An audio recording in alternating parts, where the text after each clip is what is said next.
Hello and welcome to the very first episode of the Fox's Corner with your favorite fail son, Bright Fox. And today I think I'm going to show more of a preliminary episode, I guess, or a prologue if my life was a novel.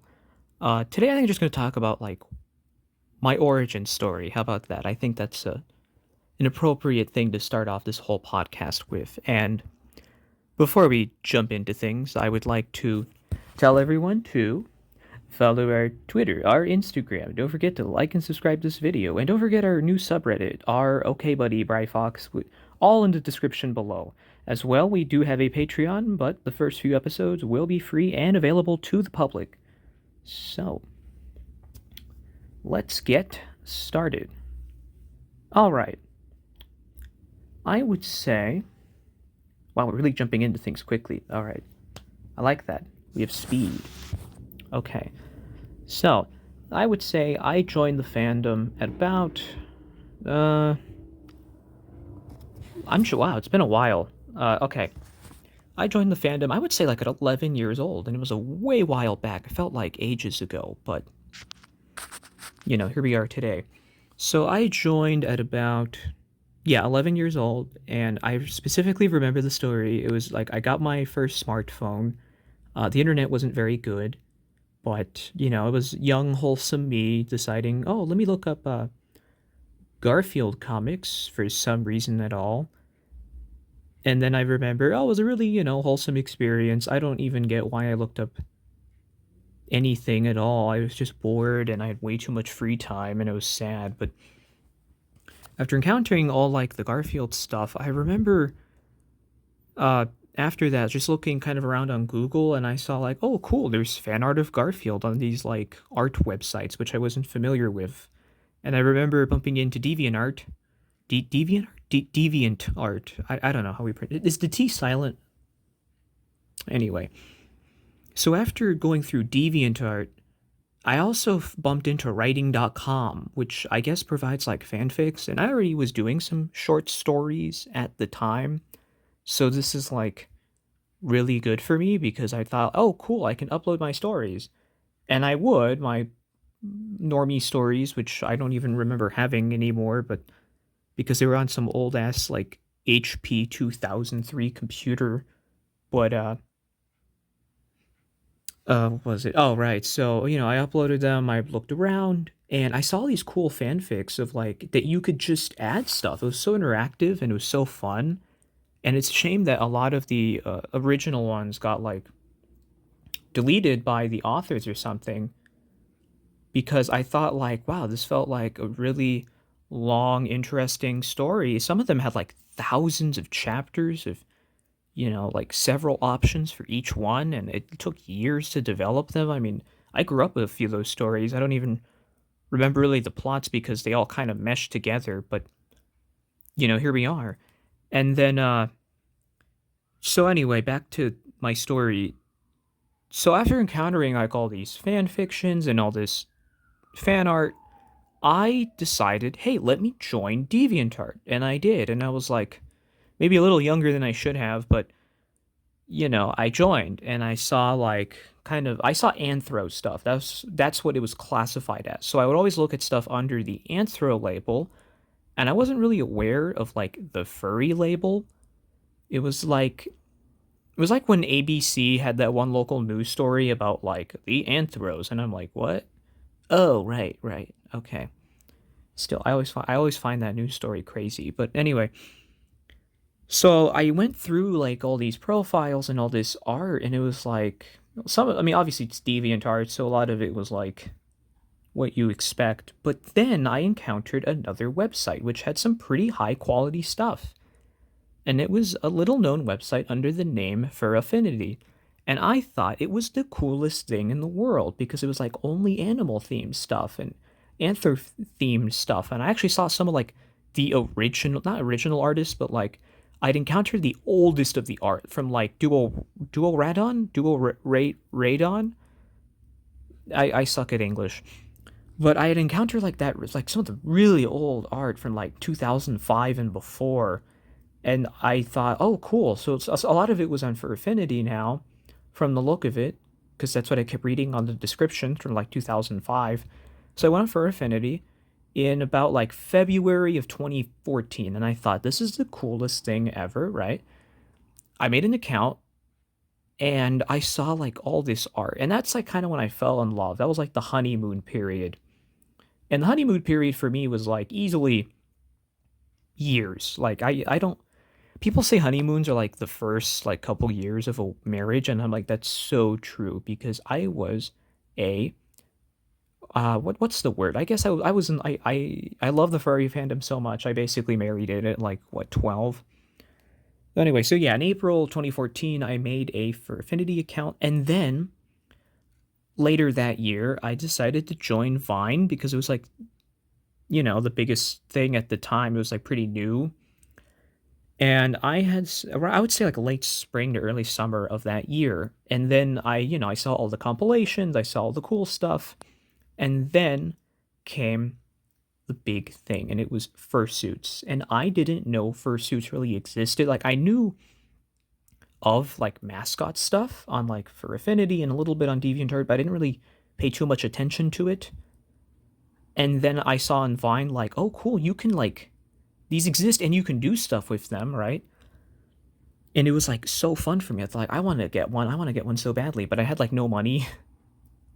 And funny enough, I was going to get one, but now I don't have any money again, but so, life comes at you fast, but so it was like on Vine, it was the first time I saw like videos of like fursuits, and some of them were like in public. And I'm fangirling like crazy right now, so I'm sorry, but so then like, and keep in mind, this is like middle school just started, right? Like I wasn't even in middle school yet. I guess I kind of was. But anyway, so I went into middle school, and then like everything kind of came crashing down because like it was so different, and I didn't, it was like puberty. It was puberty, and that's puberty sucks always. But yeah, so then like, I went in, and then I saw like all these new people, and obviously it sucked because teenagers are mean. And then then I kind of had this like my puberty was weird because it was like a weird couple of years where I had like a really feminine body for no reason. It just kind of happened, and then it just grew out immediately after, like when high school kind of came in, which to this day I don't get why it just happened. But for those couple of years, I did feel kind of dysphoric, and I'm like, you know what? I'm gonna have a female name. And then I thought, no, I'm not gonna say the name because if I did, some of you would know what I'm referencing. But it happened, and then I remember I would vent on the new, well, what I thought was new at the time. I vented on Kick. This was back when Kick was like just getting group chats. I remember when Kick had those hashtags of like hashtag furry fandom, hashtag, I don't know, foxes or whatever. And I was just kind of getting into things. And, there was all these cool people, and some of them were like really old, some of them were like my age, some of them were like 14, 15. I was often the youngest person in these group chats. And I often looked up to adults for that reason, often to a flaw, but I did. And then what ended up happening was I had all these cool friends, and I had like all these cool people, and this fandom was like so big to me. It was so nice to me, and obviously middle school was like the lowest of my life. So I loved the fandom. The fandom meant so much to me. I wanted to do everything with it. And then I remember I had some negative experiences too there. It wasn't all like, rose-colored glasses. I do remember once, it was a guy like in college. He was like, I believe it was at San Jose State University, and he was with a buddy. All I remember was his buddy was Colombian in descent. That was the only thing I remember. But what I do remember is that they both invited me to like this 3-person group chat. Keep in mind, I was like a little over 12 and a half, so I was going to be 13 later that year. And what I remember was he would send me like zoo stuff over, or they would talk about it in like really great detail in the group chat, and I felt uncomfortable. And I don't remember telling them how old I was, but I do remember that they would always talk about like really inappropriate stuff. And that's when I was too naive and young to really realize it, but that's when I like first encountered zoo stuff, and I was disgusted by it. And I didn't really see it as like representative of the fandom at the time because, I mean, to this day, I don't believe it is. But at the time, I thought like, okay, this is just like a few bad apples or something in the fandom, and that it would be, this wouldn't be an issue everywhere. So, I left the group chat or whatever. I don't even remember what happened. I think I just cut them off or something and went on to different things. But, that was the only experience I really remember. And then, oh yeah, so then this was also around the same time when I downloaded iFunny. Now, this is going to be very relevant to the story in a moment. So, my friend recommended to me iFunny. I was like maybe still 12, and he said like, "Oh, it's this cool app where you can, make memes and stuff. Make the memes, right?" And me being 12 and not knowing what the hell was going on, I wouldn't say I was sheltered. I would just say I just the internet wasn't really a big thing for me when I was like 12, only because like I had crappy internet and my phone sucked. And I'm being honest with you, if my phone had good internet, I don't think I would actually be a furry right now because for Affinity, writing.com and DeviantArt, all those websites are kind of the furry pipeline, if you will. That's not Disney. The furry pipeline actually had really like it was really suitable for like really bad internet. So, make of that what you will. So then, okay, so I downloaded iFunny, right? Now, iFunny at the time was pretty bad, like not as bad as today, but it was bad. Everywhere was just like really, how do I say this? It was just, the memes were kind of bad. It was always the same offensive jokes over and over again. Most of the humor was literally just like trying to raid people and trying to get them banned. Like that was basically it. It was basically just a bunch of teenagers trying to ban each other. But, I started with a pretty innocent account. It was basically just doing the default stuff. I didn't really know I didn't really know what I was doing. And I just kind of wandered around the app for a while. And for like the first 6 months, I would say like I was just kind of on again, off again, pretty boring stuff. But then I had like the furry moment. And I do remember when that moment happened. I actually remember the exact day it happened. So when it happened, it was like one night I was at the city library. Right now, my city library is pretty close, so it wasn't like it was like maybe I don't know a few blocks or something. But what I do remember was I was using the Wi-Fi, and then I was on iFunny, and I was scrolling through like Collective or something. The place where all the posts just kind of end up like randomly. If you're not familiar with the app, Collective, yeah, it's just where everything ends up. So I was going through and I saw like furry art, and it was like the kind of tribal furry art, this like hyper realistic stuff. It was like the highest quality stuff. Like I didn't even encounter it on Fur Affinity because I was mostly looking at the more toony stuff or the semi realistic stuff. And holy cow, I was like, I was like heart eyes all over the place. I'm like, this is so cool. This is like the best thing ever. It felt like Christmas, but early. Well, actually, it felt like Christmas, but I got a gift that wasn't tamales or whatever. But and I didn't have to open my gifts at midnight. But anyway, what ended up happening was I'm like, this is so cool. So I followed like the first furry on iFunny, and then I realized, holy cow, there's actually like a furry community on here that I was completely unaware of. It was like, it was like right under my nose. And then I had followed a bunch of accounts under a new name. It was a new account. I made it in like February of, I want to say 2015. So I made it in like February 2015.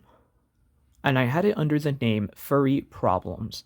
And it was basically from a blog on Tumblr. Now, I know you're going to get mad at me that I should have credited them. And I would later. But at the time, I didn't really know what I was doing. I was just a dumb teenager.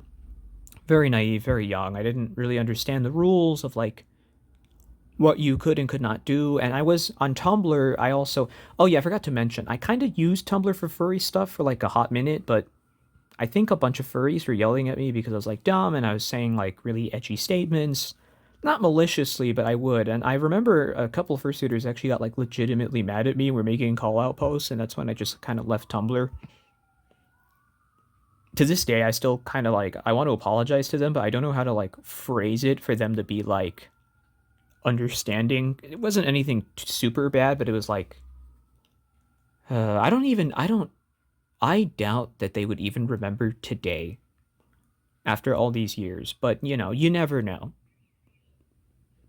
But anyway, so, I started a new account and I had like a post a day, sometimes several a day, and holy cow, I jumped like crazy. I remember like the first couple nights I made like 200 something subscribers or followers, and it was like so nice. It felt like cool, it felt like validating, and I was super young. But I also had a lot of controversy on the app really quick because I realized I was gaining subscribers very fast and I was gaining haters very fast.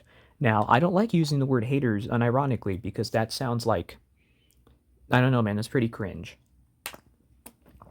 That being said, I would get a lot of hate comments, but it's iFunny, so you kind of got used to it. But then, there was a point like later in the year, I want to say like, so over the months, I gained some followers, I gained followers, etc. Like it grew astronomically, and I was so big at one point that I was invited to a podcast called the Frostcast. Now, unfortunately, the Frostcast ended after like 2 episodes. So, I the Frostcast. If you actually see me back then, I was pretty shy, so it was like, this is a very different me. I may link the video later. I'll see what I can do in the description of this video below. But yeah, I was on the Frostcast as the first and only guest, so that was fun. That was like my early podcast experience. And the only thing I can say of it that I recall was specifically the time I saw like a girl around my age wearing a tail at the library, and I freaking jumped. Like I wouldn't say I chased her down, but like I was running the car like, holy cow, this is the first furry I've encountered in real life. And then they drove away, and I'm like, dang it, I wanted to like do stuff. And then I realized like, okay, that was kind of creepy actually looking back. But it's middle school. I didn't know what I was doing. I had like zero social skills at the time and like no friends. So it's like, anybody with like-minded ideas would be very nice. So, that happened. And then but yeah, so I grew in popularity, and I remember like in September I had actually gotten banned because they were doing ban rating of all these furry accounts by like iFunny has this little section of the community called the offensives, and their whole point was literally just to make you mad and or offended, and that was basically the entire entertainment value. So they would get together and make like these ban raids and try to ban like all these furry accounts because the furry fandom was actually kind of sizable in iFunny at that time. It still pretty much is, just I think back then it was a smaller app. So it was just there was more furries, I guess proportionally. So, I gotten banned. Now I have a backup account. But this is where it gets like really messed up. So then the backup account had gotten banned, and it was like maybe a month in. So like in October or November, I basically, I lost that account. And I thought, okay, there's no future for me on this app. So for like a hot minute, I kind of gave up the app for like the rest of that year. And then and I still had Kick and stuff. I still had what else? I had a couple other things. I wasn't really on Telegram yet because it wasn't really a thing, or Discord either. So I was still on Kick, and that was about it. I had 1,000 followers, or like 1,500, maybe almost 2,000 at the time. I'm not sure of the specific number, but I was pretty big at that time.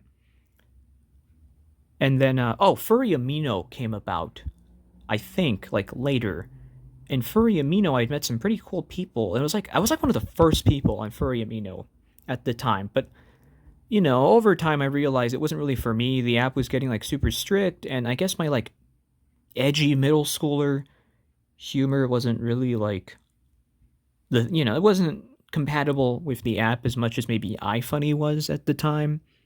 And admittedly, I would get kicked out of group chats a couple of times for that kind of humor. And I realized looking back, it wasn't malicious, but it was definitely like unnecessary maybe for certain audiences. And a lot of people were like, hey, maybe we heard the joke already. Maybe it's a little much. And looking back, I do understand that.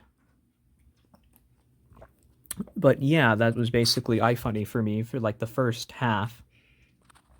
And then the biggest thing happened. I remember Zootopia had first announced, and it was like it was on. Well, first I think. Oh, I remember now. So I went on Twitter in like January, and I kind of just stayed there for a while, getting followers. And I did restart iFunny, but under a different name, and some. It was kind of like a slow recovery. I didn't really gain back all my followers that year or the next year. But yeah, here I am. So Zootopia just came out, and I was like hyper. Like, holy cow, this is like the biggest thing ever. Every furry was talking about it. Every fursuiter was posting about it. Everybody wanted to be in Zootopia, right? It felt like a utopia. It felt like a zootopia, if you will, right? So what ended up happening was my science teacher, who knew I was a furry, I remember, I do know how, and I'm very embarrassed to tell how, but she knew. And I remember she specifically posted that movie trailer with the others, like on the it's like a slow day in March.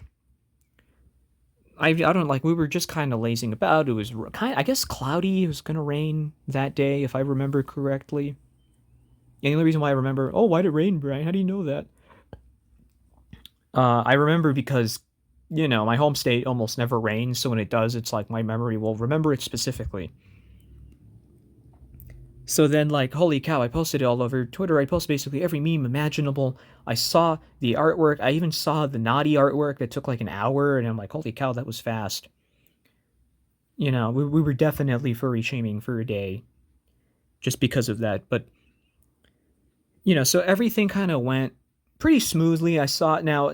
I remember at the movie theater when I watched it, I brought my tail and I brought some pretty tight pants. I don't even remember why I brought those pants. They were like ridiculously tight looking back, like I could barely breathe in them. So I was sitting in the movie theater with like a big ass popcorn, right?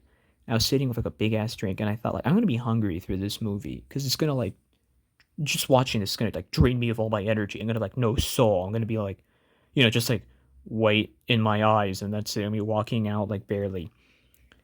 I remember I actually cried a little during the first time, but I guess because I was an emotional teenager and I was thinking of a million things at that time.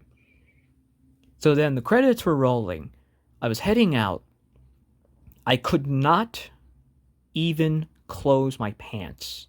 I guess like I drank a lot, I ate a lot, so I was a little bloated. I couldn't close my pants at all. Like the button just would not close, even if I sucked it in. And I realized, shoot, I have to walk out like this. And I had a jacket on, but it wouldn't like cover it. I don't know why. It wouldn't. So then I realized, oh, I'm screwed because I have tears going down my eyes. And I also have my pants untucked from Zootopia, wearing a tail, walking out of the movie theater. And then I realized, oh God, the people at the front are gonna think I both cried and fapped to the fucking Zootopia movie. And I'm like, I could never return to that movie theater ever again. And the sad part was it was like the nice one at the mall. So I'm like, what am I gonna do?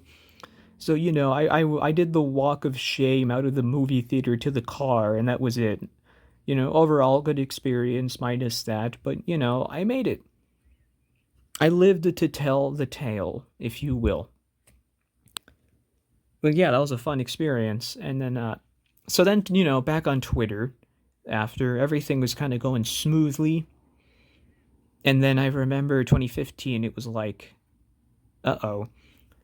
Now, 2015 was a very tumultuous time. Basically, everything from like the summer of 2015 up until like the election of 2016 was basically a mess. And everything else after. But, this was like the beginning stages of a mess. And what I can tell you is because of, I guess the culture war, if you will, there's a bunch of like conservative furry versus like liberal furry. And I understand the furry fandom actually has a lot of people of various political ideologies, and a lot I don't agree with, a lot I do agree with. But I remember now the furry fandom was always political, and it always is, I should say. But I guess at that time, it wasn't as integral to it than maybe today, just because, there was a lot has changed obviously in the last 4 years, but I do remember I was saying, I guess, some more conservative talking points at that time. Obviously, I swing a lot, at least in my youth. I was still young. I was like maybe 14 at the time. I'm not really certain. But I went against the behemoth of furries at the time, at least on Twitter. And it was, now, I don't know if I should say the name, but it was two big furries at the time. And what sucks is I knew his wife? Yeah, his wife. And like she was so nice and she was like very peppy and she was like just the most happy-go-lucky person. I know she has, problems in real life like everybody else, but at the time I just saw them as like, they were kind of my furry idols. So the fact that they kind of like they try to like shame me, I guess, out of my beliefs at the time, it hurt me personally because it's like, dude, I looked up to these people. So, it hurt a little bit, but I remember I left Twitter and I would come back eventually, but just for a while, I kind of went into hiding. I locked my account. I deleted some tweets. I didn't want people going through my personal life at the time. I was pretty young still. And I think after that, I just kind of went on YouTube for a bit. Now, not to like post anything, but it was mainly to watch. And that's when I encountered like a bunch of fursuiters of different countries, different backgrounds. And I remember one account that was like very in my face.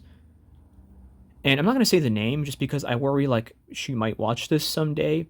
But holy cow, looking back, dude, she had some massive simps. Holy cow, like no fursuiter today ever would have the fan base of this YouTuber. Holy cow. She was like, what is it? The grandmother of all the soft suitors today. Like the kind of like very curvy, the plus size suitors. I do remember she was from Mexico, but that's all I'm going to say. But I do remember, cool suit, definitely. It was unique. I don't, at least at the time, I never recalled seeing suitors like that. So it was very new to me. I still believe she's a woman, by the way. I've never seen like her real face, but I do believe she, at least in my head, that she's a woman. But, I'll leave it at that. And listen, it doesn't matter. If he's a guy, okay. Male, female, NB, everything in between. I don't care. But at least that's what I thought in my head. Now, if there's something different, that's fine.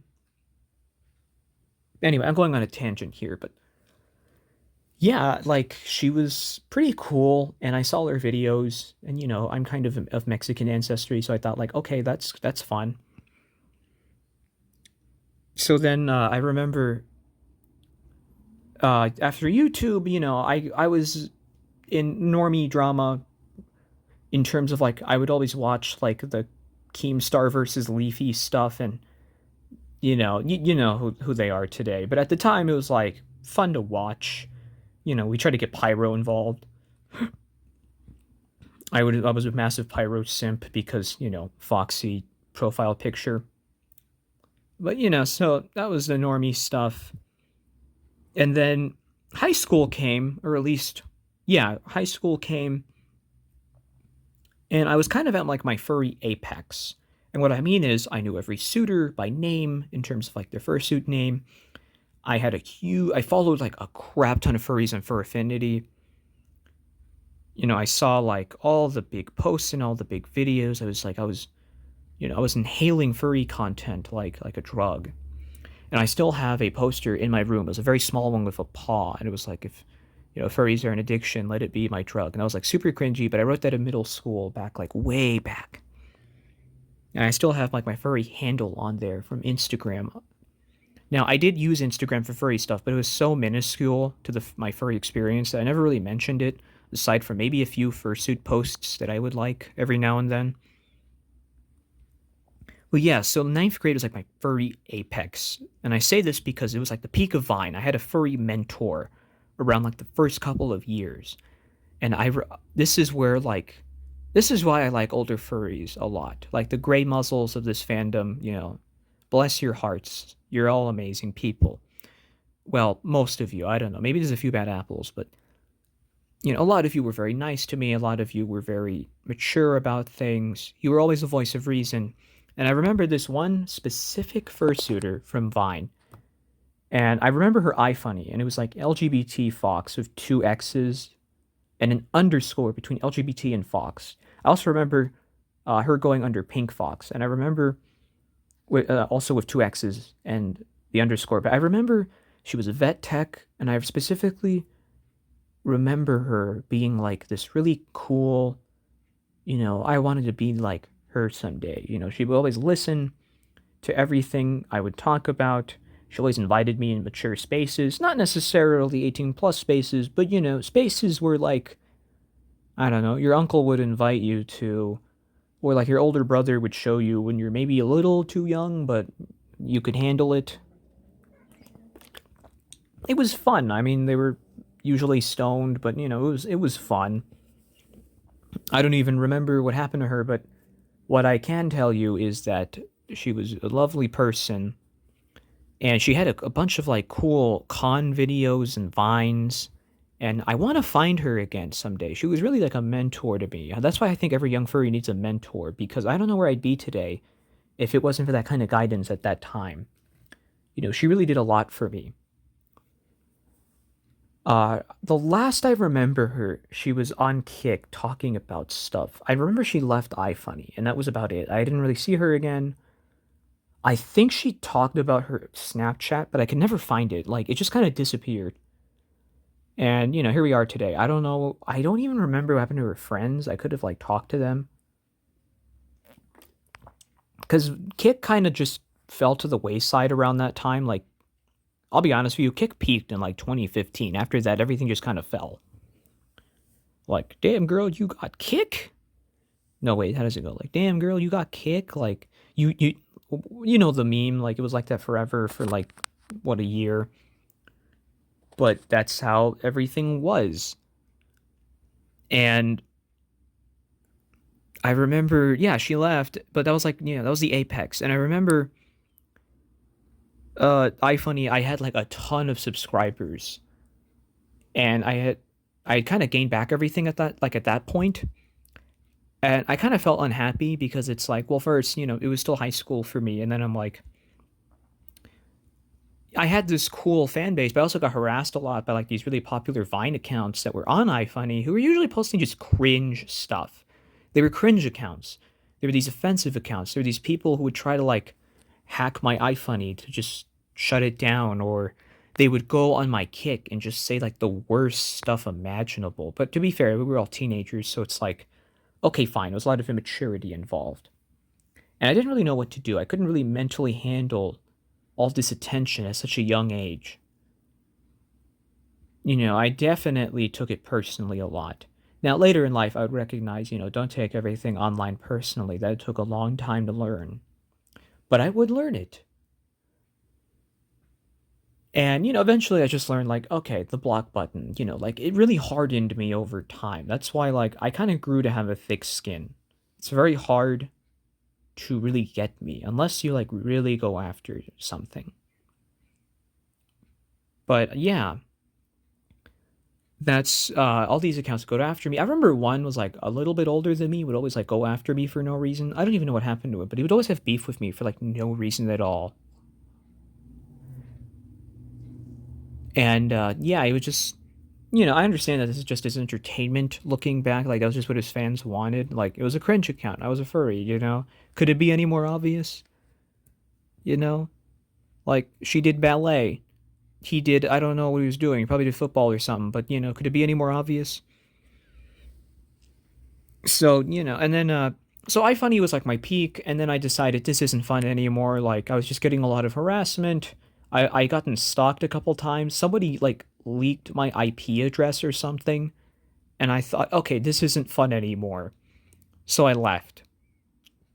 And then, it just I kind of wandered around like Instagram. only around like very specific circles. I had some friends from the early days I hung around, but everything was just kind of mild. Like my presence in the fandom wasn't very big for a while. So those couple years were pretty uneventful. I'd still been around.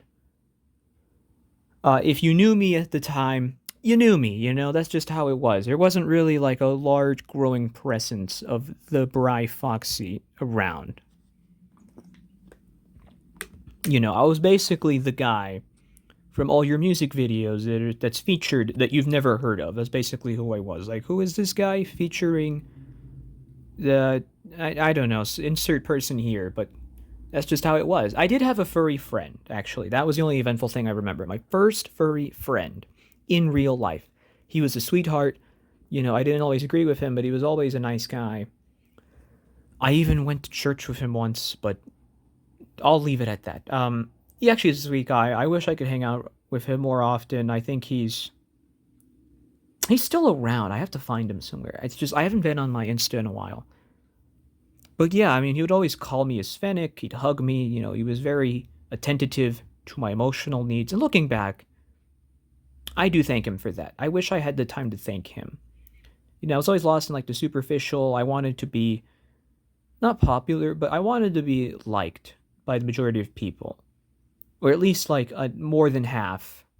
And that's difficult to do when you already have the cringy furry reputation that I had. Now, what I glossed over very, very quickly was the fact that in middle school, I was actually the cringiest person around because I was the open furry. I had a very large account. Actually, I remember now, I had 2,000 followers in like the peak of 7th grade. That I remember from my iFunny. I remember now. Okay, so I decided if I got 2,000 followers, I would post my tale.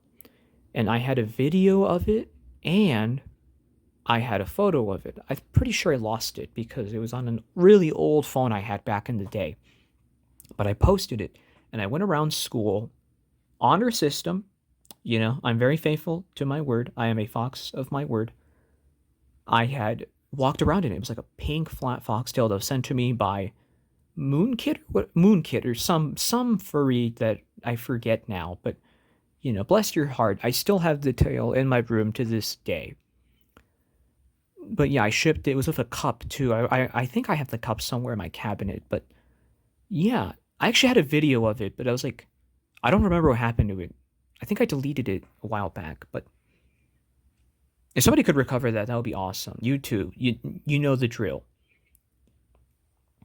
But yeah, it was such a big moment for me because it's like now everybody knows and everybody just kind of everybody roasted me basically after that because of that incident. And everybody tried to pull it. Like all of the people that I knew wanted to pull it. And I remember I'd hang around the teachers like the rest of the day. When I wore it, I had to like kind of hide it. But from then on, I just kind of hung around that one science teacher for a bit.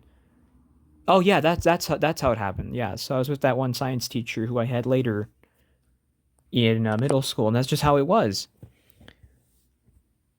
And I was pretty cringe immune at the time. Like you couldn't really cringe me out. Oh, you couldn't really like do much to get me. Like people would play cringe comps all day, and I'm like, I don't see what the problem is. Like they're just, I wouldn't say it's maturity. It's more just, I was just cringe immune. Like that's basic. Like when you become a furry, you get inoculated to cringe pretty fast and pretty heavy. So it's like, nothing phases me anymore. Like I'm pretty desensitized now to like shocking stuff.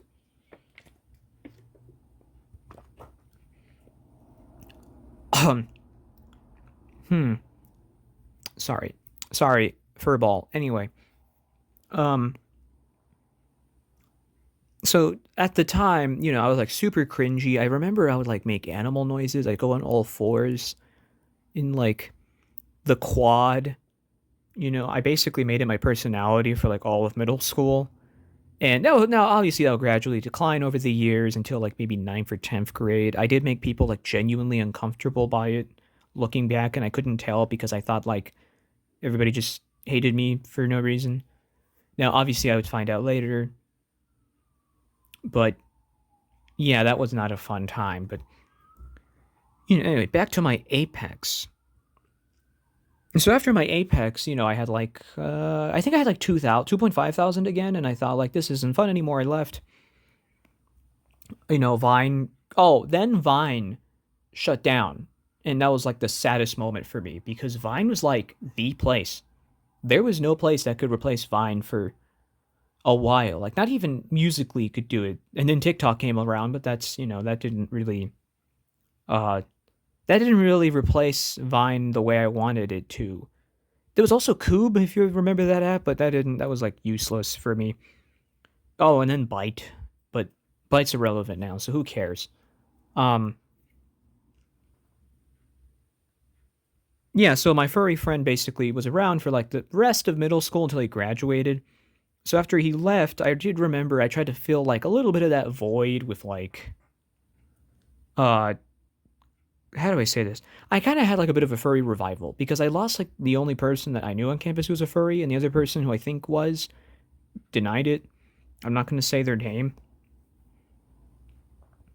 But yeah, I had this like cool furry revival, and then I went back on iFunny. I posted like crazy. I'd always post from like Furry IRL or something, or those Twitter accounts. And I am sorry now looking back, but I had a huge. Over time I did gain a pretty big following. I had moved to Twitter, and I did pretty. I did decent. I definitely, at least today, I could say I did pretty well. Obviously, this is the time span of many years, so bear with me here, fox with me here. I decided I'm gonna watch more furry YouTubers, and I did. I did donate to a few here and there. My Patreon was full of furry artists. Oh God, my Patreon was full of furry artists, and I had a lot of fun actually. The last couple years in the fandom were like, well, I'm still here, but yeah, the last like couple years in the fandom were definitely fun. I remember when I graduated, I wanted to bring furry stuff. I remember in middle school, I promised that I would graduate in a fursuit. That never happened. I was close, but it never happened. Close, but no cigar. Close, but no bad dragon. It's like it was it was a fun experience. I wish I could do more in the fandom when I was younger. I kind of wish I was a YouTuber at a young age, just because like I would have years to gain an audience, and you could have seen me grow up. That would have been like super fun, actually. Like, I actually don't mind the idea of like a Truman Show furry thing, but I know like that's not going to give me many views, and I know like not many of you would want it. If you really want it, I guess I could try, but it wouldn't be like very fun unless you want me to like do my homework in front of all of you, which is like half my time anyway, because quarantine. But um, yeah, I graduated a while back, and then after that, I did more stuff in the fandom. I remember I bought some furry stuff. I bought furry arms. I bought a tail. I went on a furry spending spree. I got paws. Uh, I got like one of those husky heads. I got some plushies. So I went on a furry spending spree, and unfortunately, that was not sustainable because of some recent events. But I'll bounce back.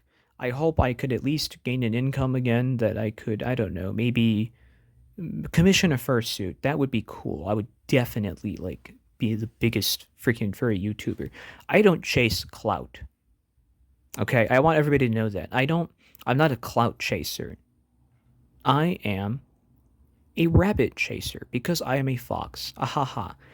So, the furry revival came around and I did fairly well, maybe not like obsessed in the middle school way, but definitely like, I had it's part of me. It is a big part of me. It never escapes me. I will always treat the fandom like a second home. I made a bunch of friends on here. I made relationships on here that I didn't want to go into detail about. But, it meant so much to me. And I want to give back the best I can. I do hope that this podcast takes off at least so I could give at least, maybe a platform to furries and non-furries alike to talk about really whatever they want, because I do feel like the furry fandom, at least on Twitter, doesn't allow people to really express their views in a meaningful way, because Twitter is like 140 characters. Oh, back then. Now it's 280, which is like, cool. Now you can fail at twice the characters. Cool. All right. But yeah, it's like I can't meaningfully express how awesome it is to be furry in like college because college furry stuff, although quarantine kind of ruined it, but college furry stuff is a lot more fun because you can basically just do whatever. I mean, obviously within legal bounds, but I met some pretty cool people. There's a very diverse audience, and at least the college I'm going to has a pretty, large furry presence that I was not aware about. Dude, the state I went to for college had a huge furry population that I was not aware of. Although I did grow up in sunny Southern California, which is basically like furry central, if you're asking me.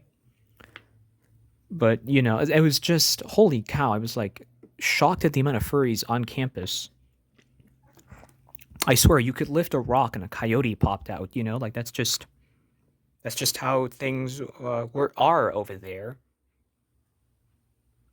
Oh, and then also college, you can be a little more. Not I wouldn't say NSFW. I would just say you can be more exploratory with your sexuality, your gender identity, your interests, your hobbies, even like things that are maybe a little more graphic or sexual in nature, if that's who you are, and that's perfectly fine. I'll be honest with you. I think the furry fandom. The only problem is you can get exposed to a lot of things when you're young if you're not responsible. Obviously, I did some things that I probably wasn't supposed to. I went on apps and I was a little too young. I made friends that were probably a little too old for me at that time. There was a huge power imbalance between myself and everybody around me, which I didn't really become aware of until later in life. But, overall, I made it out alive. It wasn't the best experience, but it wasn't the worst experience. In fact, I would give it a 9 out of 10. Would I do it again? Yes, but more responsibly because I think there's some really awesome people here that are often looked over. Like, I don't want to just follow the big people. I also want to follow some small people. That's why I follow basically every furry and their mother on Twitter and their 5 polyamorous dates. But, that's how things are. It do be like that sometimes. So, college is fun. I couldn't really do a lot. I do remember looking around a bit for dates, which I'm going to probably stop from for a while now, but, overall, pretty fun. And today, I just, and then I think over the fall, I thought, like, you know what? The fandom has done so much for me that I'm going to give back. So that's why in like late October of, now, I decided, you know what? I'm going to start a podcast. I'm going to be a YouTuber. I don't have any money. I don't have any resources. I have maybe a small number of friends. I mean, obviously, it's pretty big when you look at my social media followings, but it's like the people that I meaningfully talk to, I would say, is not that large. And the ones that I do talk to are usually from more secluded spaces, which is fine. It's just I want to be more open and extroverted. I think this is a great way to improve my hobbies and skills and have a meaningful platform for a lot of people. If I can make an income from this, that would be awesome. I would totally invest back into the podcast at first. In fact, I'm looking for guests right now. I have a couple people who might go on. I'm probably going to start with a little bit of the iFunny community because I feel like there's a lot to talk about. But I do understand that there not many furries are actually on iFunny. There's like what 10 people that have like big followings. Me being the 11th of them, which meaning I'm not, but I never really was too personal on the account, at least not recently, probably not the last few years, and I'm only on again because I want to see how bad the app has gotten. Because holy cow, it went off the wagon. Like I thought Twitter was a mess. No, iFunny is legitimately being like monitored by the feds or something. I don't know. Ugh. Man, is it a mess. It's a mess I call home. Just kidding. No, yeah, I mean, if I could like meaningfully roast every app imaginable, mainly iFunny, if I could destroy, not destroy iFunny, but if I could meaningfully like show how bad things are over there, that would be like my secondary purpose of this podcast's like early days. I hope meaningful I could make like an hour a day. That would be so cool. And you know what? If you want to join, just talk to me. I will legitimately give you an hour, like a full hour. We will do it over Discord. Sorry, furball. I'll do it over Discord. Probably we'll have a recorder ready because it's so hard to record Discord calls. I will post it on SoundCloud and YouTube and basically everywhere they will let me, and we will continue. So, this is, you heard it straight here, folks, from the Fox's mouth himself. This is the Fox's Corner with your favorite fail son fox. And we will continue with the next episode, which I hope will be sometime around next week. And if we can do two with a double upload, that would be fun. I also have some YouTube creations in the making. Let's hope that things go according to plan. Let's hope there's no bumps in the road. And let's hope you have a great week. This is Fox, and I'm now signing out.